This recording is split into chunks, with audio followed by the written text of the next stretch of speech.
آقا دنیا میں تشریف لاتے ہیں، آتے ہی اپنے رب کے حضور سجدہ کرتے ہیں، عرض کرتے ہیں ربی حبلی امتی، نبی کو معلوم کہ میں نبی بن کر آیا، بدعقیدہ کہتے 40 سال کے بعد بنے، نبی فرمانے کہ میں آدمی سجدے میں اللہ کے حضور سجدہ کیا اور عرض کرنے لگا ربی حبلی امتی، اے اللہ میری امت کو میرے حوالے کر دے۔ نبی کو یہ بھی معلوم کہ میں نبی بن کر آیا، نبی کو یہ بھی معلوم میری امت گناہگار ہے، اس لیے آتے ہی اپنے رب کے حضور عرض کر رہے ہیں اللہ میری امت کو میرے حوالے کر دے، یعنی قیامت کے دن حساب و کتاب ہوگا تو مجھے میرے حوالے کر دیں گے تاکہ میں ان کو داخل جنت کر سکوں۔ سبحان اللہ۔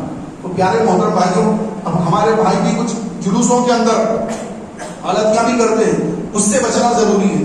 اس کا مطلب یہ نہیں کہ جلوس بند کر دو، شادی میں بھی غلطیاں کرتے لوگ، شادی کرتے آرکیسٹرا رکھ لیتے ہیں، تو کیا شادیاں بند کر دیں گے؟ نہیں، شادی تو ہوگی، آرکیسٹرا بند ہوگا، ناچ گانا بند ہونا چاہیے، جو خرافات ہو رہے وہ بند ہونا چاہیے۔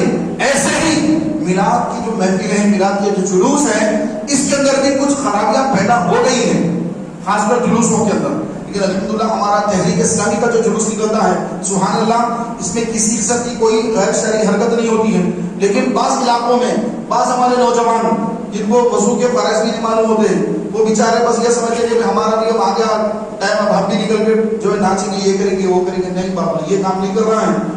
سرکار اسلام فرماتے ہیں کہ میری دنیا میں آمد کا ایک مقصد یہ بھی ہے کہ دنیا سے موسیقی ختم ہو جائے۔ ہم ڈی جے، موسیقی، یہ ناچ، یہ کچھ کام جو کر رہے ہیں، اس سے اللہ اس کے رسول ناراض ہوتے ہیں۔ تو ایسا کوئی کام نہ کریں جس سے شریعت نے منع کیا ہے۔ میلاد کی محفل، میلاد کا جلوس نکالنا ہے۔